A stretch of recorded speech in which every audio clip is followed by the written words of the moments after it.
Dear friends, എല്ലാവർക്കും നമസ്കാരം. സന്തോഷപ്രദമായ ഒരു ജീവിതം നയിക്കുവാൻ ആഗ്രഹിക്കുന്ന നവദമ്പതികൾക്ക് ഒരു കുഞ്ഞ് പിറന്നാൽ ആ ഒരു കുഞ്ഞിൻ്റെ സ്വപ്ന സാക്ഷാത്കാരത്തിന് വേണ്ടി LIC മുഖേന ഒരു പദ്ധതി തുടങ്ങണമെങ്കിൽ നേരത്തെ 90 ദിവസം വരെ കാത്തിരിക്കണമായിരുന്നു. എന്നാൽ അവരുടെ വിഷമതകൾക്ക് വിരാമം ഇടുന്നതിന് വേണ്ടി LIC ഓഫ് ഇന്ത്യ ആ 90 ദിവസം വെട്ടിച്ചുരുക്കി 30 ദിവസം ആക്കിയിരിക്കുന്നു. ഇത് തീർത്തും ഒരു സന്തോഷപ്രദമായിട്ടുള്ള ഒരു കാര്യം തന്നെയാണ്. ഒരുപക്ഷെ നിങ്ങളുടെ നെഞ്ചെടുപ്പ് കൂടിയേക്കാം. ഇത് ഏത് പ്ലാൻ ആണ് എന്നറിയാനുള്ള വ്യഗ്രതയിൽ ഇത് വേറെ ഒരു പ്ലാനുമല്ല, LIC ഓഫ് ഇന്ത്യയുടെ അമൃതപാൽ എന്ന പ്ലാൻ തന്നെയാണ്. ഈ ഒരു പ്ലാനിൻ്റെ വിൽപ്പനയിൽ ഉണ്ടായിട്ടുള്ള കുതിച്ചുചാട്ടത്തിൽ നിന്നും നമുക്ക് മനസ്സിലാക്കാൻ സാധിക്കുന്നത് അവർ എന്തുമാത്രം ഈ പ്ലാനിനെ നെഞ്ചിലേറ്റി എന്നുള്ളതിനുള്ള വലിയൊരു ഉദാഹരണമാണ്. വേണമെങ്കിൽ ഈ ഒരു പ്ലാനിനെ ഒരു 4-in-1 പ്ലാനായിട്ട് നമുക്ക് കണക്കാക്കാൻ സാധിക്കുന്നതായിരിക്കും. എന്തുകൊണ്ടെന്നാൽ ഇതിനകത്ത് 4 ഓപ്ഷൻസ് ഉണ്ട്. 4ൻ്റെ ഫീച്ചേഴ്സ് ഡിഫറെൻറ്റ് ആണ്.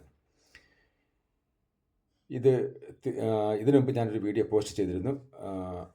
ഭീമ പരിവാർ എന്ന ഒരു കൺസെപ്റ്റോടുകൂടി, ഒരു ഹെഡിങ്ങോടുകൂടിയുള്ളൊരു വീഡിയോ ഞാൻ പോസ്റ്റ് ചെയ്തിരുന്നു. അന്ന് ആ വീഡിയോയിൽ എടുക്കാൻ പറ്റുന്ന ഇൻഷുറൻസ് പോളിസികൾ ഏതൊക്കെയെന്ന് ഞാൻ പറഞ്ഞിരുന്നില്ല. അപ്പോൾ ഈ ഒരു വീഡിയോ അതിൻ്റെ ഒരു സെക്കൻഡ് പാർട്ടായിട്ട് ഞാൻ ഇവിടെ പോസ്റ്റ് ചെയ്യുന്നത്. ഈ ഒരു അമൃതപാൽ എന്ന പ്ലാൻ, അതിൽ ആ ഒരു പദ്ധതിയിൽ തീർത്തും ഉൾക്കൊള്ളിക്കാൻ പറ്റുന്ന വളരെ സ്യൂട്ടബിളായിട്ടുള്ള ഒരു പ്ലാനാണ്. ഈ ഒരു പ്ലാനിൽ ചേരുവാൻ കുട്ടികൾക്ക് 0 വയസ്സ് മുതൽ 13 വയസ്സ് വരെയുള്ള കുട്ടികൾക്ക് ഈ ഒരു പ്ലാനിൽ ചേരുവാൻ സാധിക്കുന്നതായിരിക്കും. അതുപോലെ തന്നെ ഇതിനകത്ത് കൊടുക്കുന്ന പ്രീമിയം പേയിങ് ടൈം എന്ന് പറയുന്നത് 5 വർഷം, 6 വർഷം, 7 വർഷമാണ്. നിങ്ങളുടെ ഇഷ്ടാനുസരണം ഏത് വേണമെങ്കിലും ചൂസ് ചെയ്യാൻ സാധിക്കുന്നതായിരിക്കും.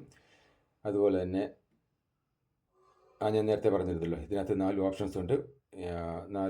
മെയിനായിട്ട് ഈ ഒരു പ്ലാനിന് നമ്മൾ രണ്ടായിട്ട് തിരിക്കുന്നു. ലിമിറ്റഡ് പ്രീമിയം പേയ്മെൻറ്റ് ഓപ്ഷൻ ആയിട്ടും എന്നും, അതുപോലെ തന്നെ സിംഗിൾ പ്രീമിയം പേയ്മെൻറ്റ് ഓപ്ഷൻ എന്നും. ലിമിറ്റഡ് പ്രീമിയം പേയ്മെൻറ്റ് ഓപ്ഷനകത്ത് ഓപ്ഷൻ നമ്പർ 1ഉം 2ഉം വരുന്നു. അതുപോലെ തന്നെ ഓപ്ഷൻ നമ്പർ 3ഉം 4ഉം സിംഗിൾ പ്രീമിയം ഓപ്ഷനകത്താണ് വരുന്നത്.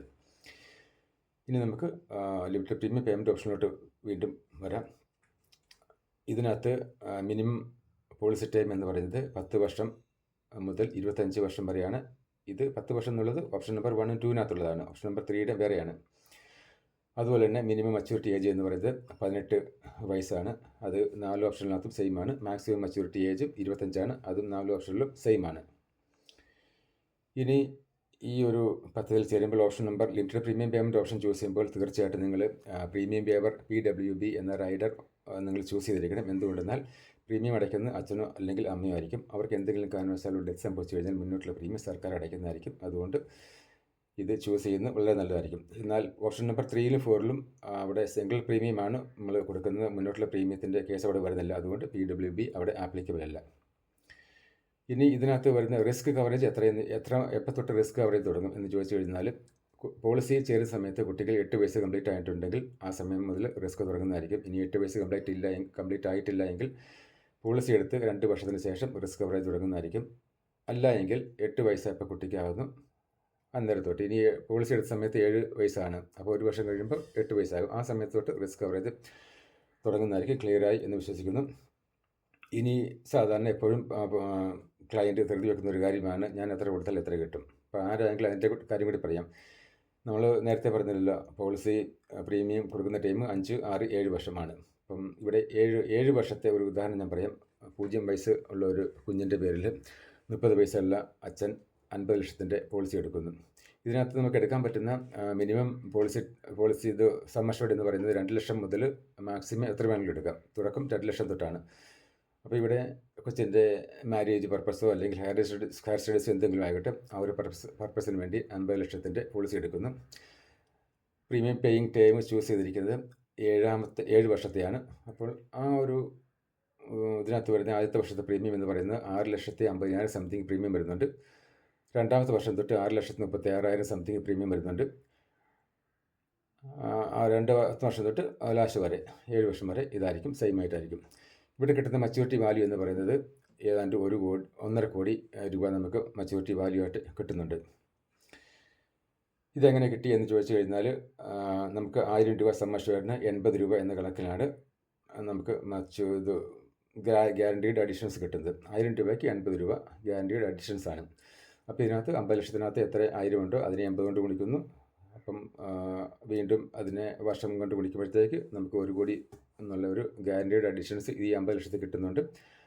ബാക്കി സം അഷ്വേർഡും കൂടി പ്ലസ് ആഡ് ചെയ്യുമ്പോഴത്തേക്ക് അങ്ങനെ 1.5 കോടി ഇവിടെ കിട്ടുന്നതാണ്. ഇനി വീണ്ടും നമുക്ക് ഒരു കാര്യം ഞാൻ പറയാൻ ആഗ്രഹിക്കുകയാണ്. ഈ പോളിസി ഓപ്ഷൻ നമ്പർ 1 ചൂസ് ചെയ്യുമ്പോൾ നമ്മൾ കൊടുക്കുന്ന ആനുവൽ പ്രീമിയത്തിൻ്റെ 7 ഇരട്ടി റിസ്ക് കവറേജ് നമുക്ക് കിട്ടുന്നുണ്ട്.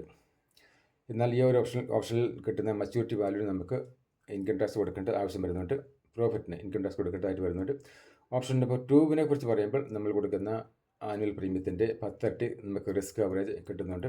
ഇവിടെ കിട്ടുന്ന മച്യൂരിറ്റി വാല്യൂ ഉള്ള പ്രോഫിറ്റിന് നമുക്ക് ഇൻകം ടാക്സ് കൊടുക്കേണ്ട ആവശ്യം വരുന്നില്ല.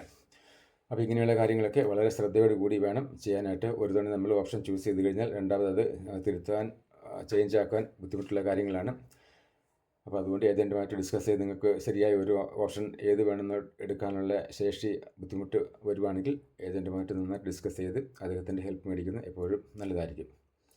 ഇനി ബാക്കിയുള്ള പ്രീമിയങ്ങളും കാര്യങ്ങളും പലർക്കും പല ക്വസ്റ്റ്യൻസ് ആയിരിക്കും. എനിക്ക് 35 വയസ്സാണ്, അല്ലെങ്കിൽ 40 വയസ്സാണ്, ഞാൻ 18 വർഷത്തെ ടൈം എടുക്കാൻ ആഗ്രഹിക്കുന്നു, അല്ലെങ്കിൽ 20 വർഷത്തെ ടൈം എടുക്കാൻ ആഗ്രഹിക്കുന്നു, എൻ്റെ പ്രീമിയം എങ്ങനെയാവും, അങ്ങനെയുള്ളവർക്കൊക്കെ ക്വസ്റ്റ്യൻസൊക്കെ നമ്മൾ പോളിസി എടുക്കുന്ന സമയത്ത് ഞാനിപ്പോൾ നിങ്ങൾക്കൊരു ഐഡിയ കിട്ടാൻ വേണ്ടിയാണ് ഈ ഒരു വീഡിയോ ഇടുന്നത്. അതൊക്കെ ഏജൻറ്റുമായിട്ട് ആ സമയത്ത് ചോദിച്ച് മനസ്സിലാക്കുക. ഇതുപോലെ തന്നെ ഇനിയിപ്പം ഓപ്ഷൻ നമ്പർ 3ലും 4ലും ഇത് സിംഗിൾ പ്രീമിയത്തിൽ വരുന്ന ഓപ്ഷൻസാണ്. അപ്പോൾ 50 ലക്ഷത്തിൻ്റെ പോളിസി നമ്മൾ എടുക്കുമ്പോൾ സിംഗിൾ പ്രീമിയം എത്ര കൊടുക്കണം ഓപ്ഷൻ 3ൽ, അതുപോലെ തന്നെ ഓപ്ഷൻ 4ൽ സിംഗിൾ പ്രീമിയം എത്ര കൊടുക്കണം, അങ്ങനെയുള്ള ക്വസ്റ്റ്യങ്ങളൊക്കെ ഇനി നിങ്ങൾ വീഡിയോ നീട്ടിക്കൊണ്ട് പോകുന്നില്ല.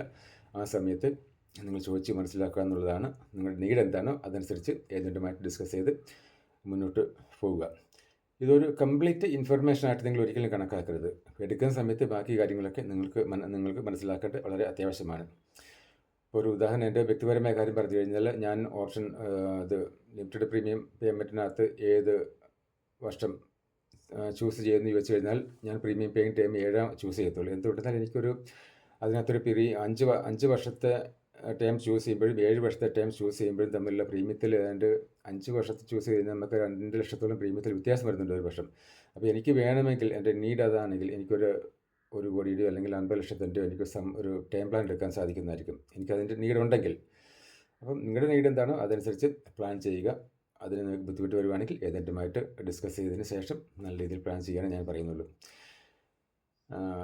അതുപോലെ തന്നെ ഈ ഒരു പ്ലാൻ ആർക്കൊക്കെയാണ് സ്യൂട്ടബിൾ ആയിട്ടുള്ളത് എന്ന് ചോദിച്ചു കഴിഞ്ഞാൽ ചില വ്യക്തികൾ പറയും എനിക്ക് കൃത്യമായിട്ടുള്ളൊരു പൈസ 20ാമത്തെ വർഷം അല്ല എൻ്റെ 18ാമത്തെ വർഷം എനിക്ക് കൃത്യമായിട്ട് പൈസ വേണം. ഷെയർ മാർക്കറ്റിലൊക്കെ ഇട്ട് കഴിഞ്ഞാൽ ആ സമയത്ത് വേരിയേഷനൊക്കെ ഉണ്ടായെന്നിരിക്കാം. ഷെയർ മാർക്കറ്റിനെ കുറിച്ചൊന്നും പറയാൻ പറ്റത്തില്ല, കൃത്യമായിട്ട് പറയാൻ പറ്റത്തില്ല. ഇതാകുമ്പോൾ കൃത്യമായിട്ട് ഇത്ര പൈസ കിട്ടുമല്ലോ, ഹയർ സ്റ്റഡീസിൻ്റെ മോൾക്കല്ലേ മോന് ഇത്ര രൂപ വേണം, അതൊരു കൃത്യമായ കണക്ക് അത് കിട്ടുന്നതായിരിക്കും. അത്തരത്തിൽ പൈസ അവർക്ക് ഇൻവെസ്റ്റ് ചെയ്യാൻ സാധിക്കുമെങ്കിൽ അവർക്ക് സ്യൂട്ടബിൾ ആയിട്ടുള്ളൊരു പ്ലാനാണ്. അതുപോലെ തന്നെ ഷെയർ മാർക്കറ്റിനെ കുറിച്ച് വലിയ ഗ്രാഹ്യമില്ല, ഷെയർ മാർക്കറ്റിൽ പൈസ ഇടുവാൻ അവർക്ക് പേടിയാണ്, അങ്ങനെയുള്ള വ്യക്തികൾക്കും ഇത് നല്ലൊരു ഓപ്ഷൻസാണ്. പിന്നെ ഇൻകം ടാക്സ് ബെനിഫിറ്റ് വേണ്ട വ്യക്തികളൊക്കെ ഉണ്ട്, ഗവൺമെൻറ് സർവീസ് ചെയ്യുന്ന അവർക്കൊക്കെ ഇത് വളരെ സ്യൂട്ടബിൾ ആയിട്ടുള്ള പ്ലാനുകളാണ്. അപ്പം ഇതിനെക്കുറിച്ച് ഇനി വേറെ പ്രത്യേകിച്ച് എനിക്കൊന്നും തന്നെ പറയാനില്ല. ബാക്കി നിങ്ങളുടെ നീഡ് അനുസരിച്ച് ഏജൻറ്റുമായിട്ട് ഡിസ്കസ് ചെയ്ത് സ്യൂട്ടബിൾ ആയിട്ടുള്ള ഓപ്ഷൻസും പ്ലാനും സം അഷ്യൂർഡും ഒക്കെ സെലക്ട് ചെയ്ത് മുന്നോട്ട് പോകാനേ എനിക്ക് പറയുന്നുള്ളൂ.